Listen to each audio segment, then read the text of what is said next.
o nosso CP Online de hoje, uma edição especial do Núcleo do Idoso, da Universidade Católica de Petrópolis. Quem nos acompanha já teve a oportunidade de estar com o Dr. Antônio Muniz de Aragão e a doutora Flávia Castellan, que nós estamos tratando já, desde uma edição anterior, sobre alguns questionamentos de integrantes do Núcleo do Idoso acerca das questões relacionadas ao direito à saúde suplementar, a planos de saúde. Conosco, o especialista no assunto, doutor Antônio Aragão. E aí, retornando, eu vou novamente apresentá-lo para quem não nos acompanhou na edição anterior. Vocês, por favor, entrem no nosso canal no YouTube, aprecie lá o link. Também, se for o caso, coloque o seu questionamento. Se houver outras dúvidas também pelo Núcleo do Idoso, solicite a professora Flávia Castellan pelo Zap, que é um instrumento de comunicação que nós estamos usando nesse momento de isolamento social.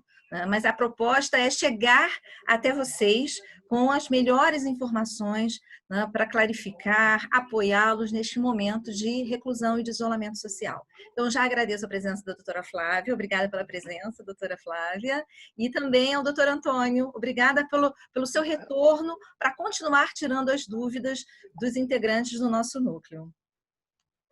Obrigado. O doutor Antônio Muniz Aragão, ele é formado, tem uma formação, já atua há mais de 20 anos na área de Direito da Saúde Suplementar, também possui um MBA em Direito Empresarial pela Fundação Getúlio Vargas e é pós-graduado em Direito Civil pela Universidade Carlos Mendes. Nossa professora Flávia Castellan também docente do nosso Centro de Ciências Jurídicas e coordenadora do Núcleo do Idoso. Então, eu passo agora para a professora Flávia para dar continuidade aos questionamentos que estão vindo a partir do Núcleo do Idoso, dos integrantes do nosso núcleo. Olá, Antônio. Muito Olá, bom, muito bom recebê-lo novamente aqui no Núcleo de Atendimento ao Idoso da Universidade Católica de Petrópolis.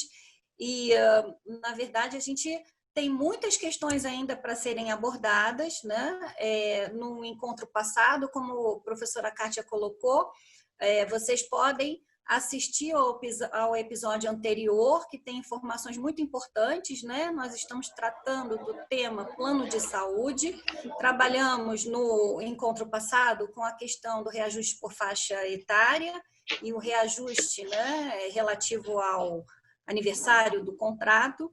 E hoje nós entramos numa questão que é extremamente importante e tem causado muita preocupação nos beneficiários, né? A gente está vivendo esse momento difícil agora de pandemia, esse momento em que muitos contratos, né, estão sendo rescindidos, as pessoas estão sendo desligadas das empresas, né? E o questionamento que nos chegou no núcleo, doutor Antônio, seria o seguinte: quando eu sou desligada, eu tenho um contrato coletivo, né? E esse contrato é do tipo empresarial. Então, eu tenho esse contrato de plano de saúde justamente porque trabalho na determinada empresa. Com a minha demissão, com o desligamento, eu perco o direito ou eu levo esse plano? Como é que funciona essa questão? Porque as pessoas estão muito preocupadas. Eu tenho muitos idosos que são dependentes do plano de saúde dos filhos. E eles estão em tratamento, estão preocupados em terem os tratamentos interrompidos. Você podia esclarecer para a gente essa questão, por favor? Claro, professora Flávia, professora Kátia, mais uma vez aí agradecendo o convite, colocando à disposição aí para eventualmente outros debates sobre esse assunto. O plano de saúde realmente é um tema rico aí em debates, em preocupações, né? Envolve uma gama de usuários significativa, né? Então é algo sempre bom a gente estar aí debatendo e aprimorando aí. Bem, vamos lá, Flávia. A rescisão do contrato, né? Vamos já passar. Você tem a rescisão do plano individual, que é tratado de uma outra forma, mas vamos já direto para o plano coletivo empresarial, que foi a questão posta aí por você.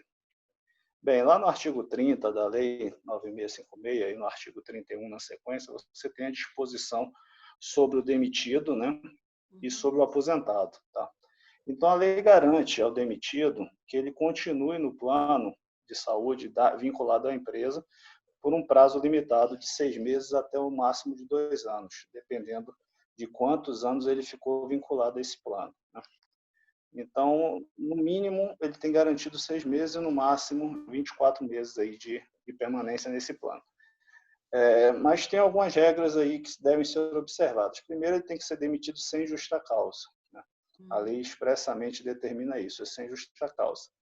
Então, se ele foi demitido com justa causa, ele não tem o direito na manutenção desse plano de saúde por esse período. O segundo requisito é que ele vai ter que assumir a prestação. Né? Então, às vezes, o que a gente tem, né, em relações de emprego é que o empregador paga o valor total ou, muitas vezes, o valor é bastante significativo em relação a isso. Né? E aí nós vamos ter uma diferença, porque se o empregador paga o valor total, o empregado não contribuía para esse plano. Se ele não contribuir para esse plano, ele não vai ter direito também a essa permanência. Entendeu? Então, para ter permanência nesse contrato pelo prazo de 6 meses até 24 meses, ele tem que ser demitido sem justa causa e tem que ter contribuído pelo menos com um valor, né? Que seja simbólico, né? Ainda que seja simbólico. Às vezes ele contribui com R$ 2, R$ 3, mas tem que ter algum valor de contribuição para o plano, que não pode ser coparticipação. Né? A gente tem uma diferença entre mensalidade e coparticipação. Né? Coparticipação, o usuário paga quando ele vai utilizar um determinado serviço. Né? E a mensalidade ele paga independentemente de utilizar o serviço ou não. Então, ele tem que estar pagando mensalidade, algum valor relativo à mensalidade. Então, na verdade, a gente pode entender que se esse contrato, né, os valores, como o senhor colocou, se eles forem, na verdade, esse valor, esse pagamento é pelo próprio empregador, né? O próprio empregador, o empregado não está pagando nada ali, não tem desconto nenhum a título de plano de saúde. Então, ele não tem essa possibilidade de carregar esse plano. Mas me parece que tem uma regra também, porque nós temos muitas pessoas que estão na ativa e já são aposentados. Eles mantêm o vínculo empregatício, mas estão aposentados. A regra seria a mesma para o empregado? Como é que funciona essa questão? Na verdade, aquele empregado que se aposentou, mas continuou trabalhando na empresa, quando ele se desligar lá na frente, o vínculo que ele vai ter é o vínculo como aposentado. Tá? Ele não vai ter o vínculo como ex-funcionário.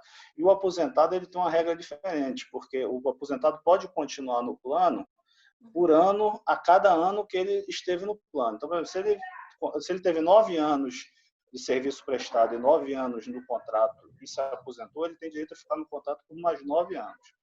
Ultrapassou 10 anos, ele fica vitalício, sem limite de tempo. Tá? Sem limite de tempo. Sem limite de tempo, enquanto o empregador tiver aquele contrato, mantiver aquele contrato. Digamos que o empregador resolveu trocar de operadora. Ele tem que levar esses usuários, né, aposentados e demitidos, para sua nova operadora de plano de saúde. Então, ele não pode abandonar a própria sorte o demitido ou o aposentado. Nós podemos, então, tranquilizar, né, esses idosos, né, que hoje estão aí como dependentes no plano de saúde dos seus respectivos filhos, que no caso de demissão, existe a possibilidade de manutenção desse plano de saúde, né? Essa questão é clara. A gente pode tranquilizar em relação não só a esse aspecto, né, do funcionário que contribuía para o plano, né, mas também aquele funcionário que não contribuía para o plano, que não tem, portanto, direito a permanecer no contrato, ele tem o direito a contratar com a operadora de plano de saúde sem novos prazos de carência.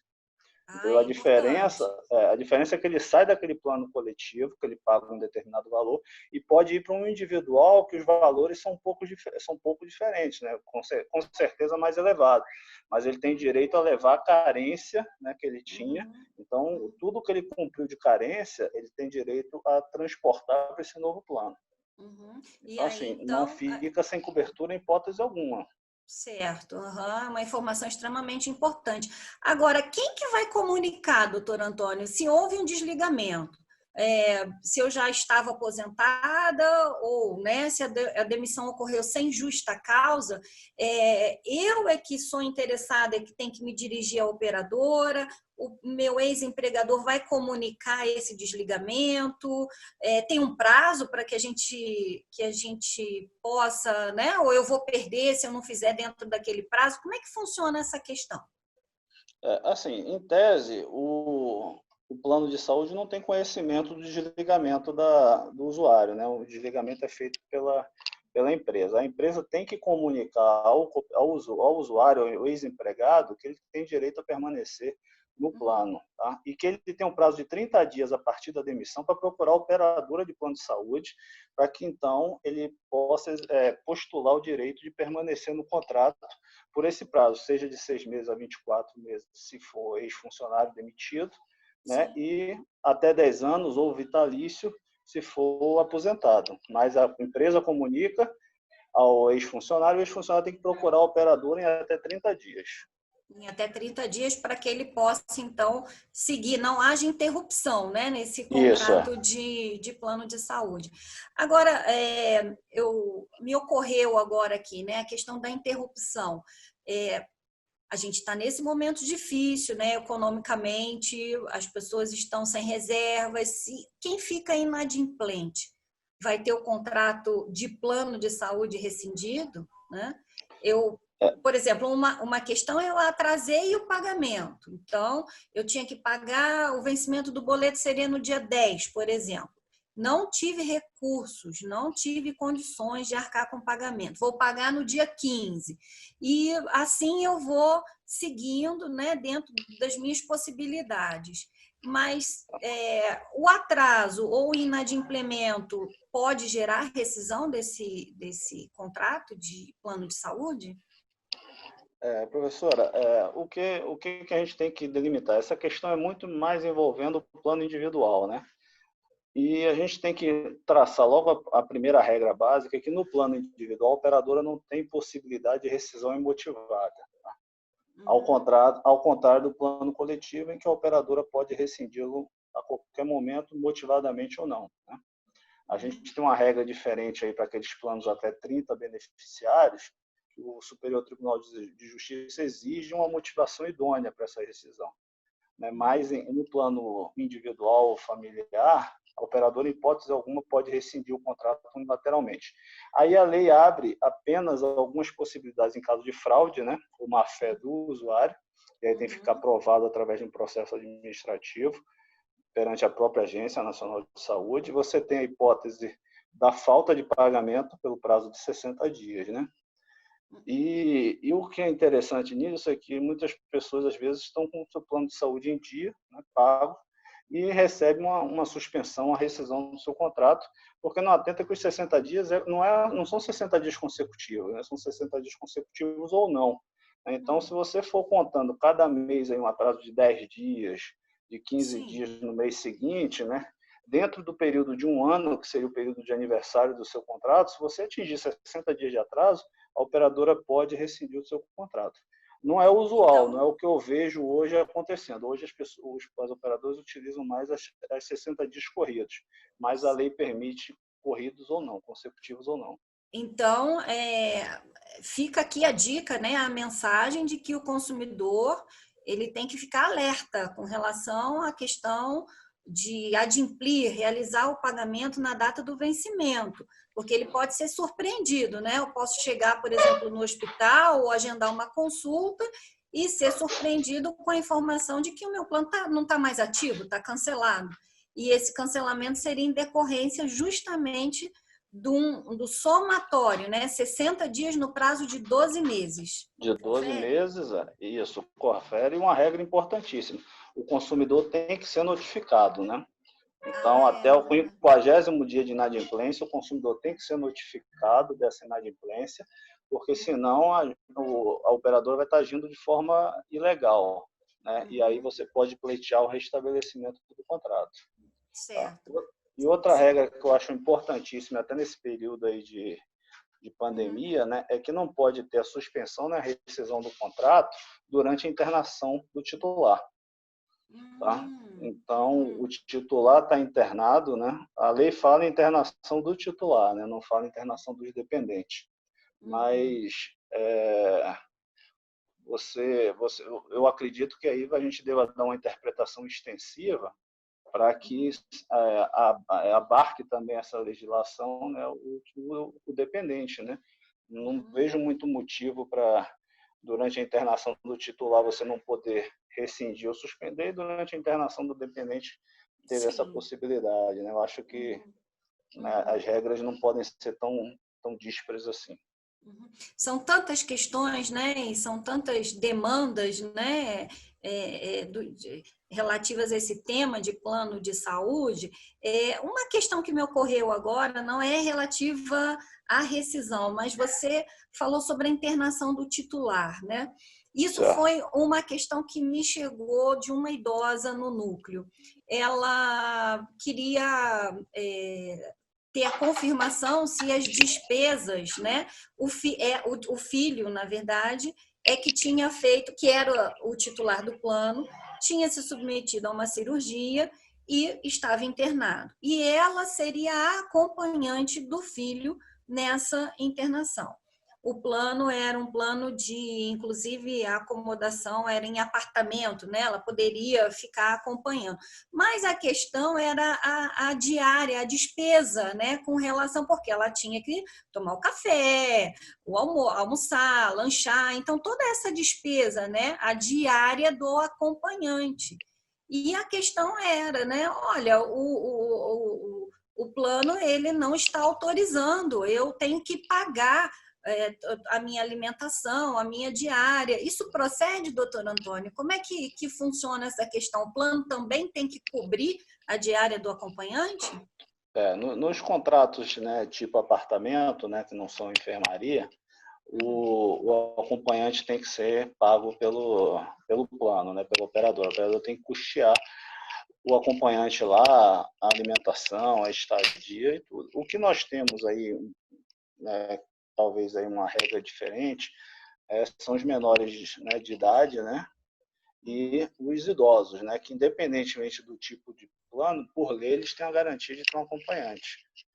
Né? E aí eu entendo, por óbvio, que uma vez que a lei confere essa garantia, necessariamente a operadora tem que arcar com essas despesas de alimentação também desse acompanhante. Então, independentemente, né, do plano ter acomodação em enfermaria ou individual, se tivermos o menor ou o idoso, sempre existe a possibilidade de um acompanhante. Então, isso, correto. Os nossos idosos podem ficar tranquilos, porque eles não vão estar, durante o período de internação, desacompanhados, né? Eles têm a possibilidade de ter um acompanhante, correto? Isso, correto. O contrato com o plano apartamento, o acompanhante fica um pouco mais... sei que não é uma acomodação, né, luxuosa, mas ele tem um pouco mais de como é que vamos dizer assim? Privacidade. Ele tem mais conforto, isso é a palavra exatamente, ele tem mais conforto do que na enfermaria, né? Que geralmente fica sentado numa cadeira ao lado, então é um pouco mais desconfortável, mas o direito assegura isso aos idosos e aos menores de 18 anos. Perfeito. Na verdade, a temática não se esgota. Eu espero poder contar com o senhor, doutor Antônio, no nosso próximo episódio. E já vou antecipar aqui, né, para o nosso público que muitas temáticas serão trabalhadas, como portabilidade, né, de plano de saúde, home care, que é uma situação agora que tem demandado muitas dúvidas, né? Então, vocês aguardem que, doutor Antônio, posso contar então com a sua presença? Para que a gente possa trabalhar com outras temáticas, né, Kátia? Claro, vai ser uma satisfação muito grande. Certamente. E nós também gostaríamos de pedir que as pessoas que nos acompanham pelo CP Online façam seus registros no nosso canal no YouTube e aqueles que estão nos assistindo pelo WhatsApp do Núcleo do Idoso nesse momento, também façam seus comentários, coloquem as suas questões, para que nós possamos trazer de volta, para que nós possamos aproveitar esse capital intelectual aí do Antônio para esclarecer todas as dúvidas. Obrigado. Eu que Obrigada. agradeço aí o convite. Nós é que agradecemos a sua disponibilidade e a sua gentileza, doutor Antônio. Flávia, então podemos encerrar o CP Online de hoje? Podemos. Então, Até a próxima. até Até a próxima. Muito obrigada Obrigado. de Até. vocês. Continuem nos acompanhando no nosso canal do YouTube, no CP Online, pelo nosso WhatsApp do Núcleo do Idoso, sempre lá disponível por 24 horas, a professora Flávia e a equipe disponíveis, atentos e para acompanhar nesse momento de isolamento social. Mas o mais importante, que nós possamos ficar em casa, seguros, aqueles que podem estar em casa, continuem em casa, seguros, em paz e bem, muito bem. Fiquem com Deus e até a próxima oportunidade.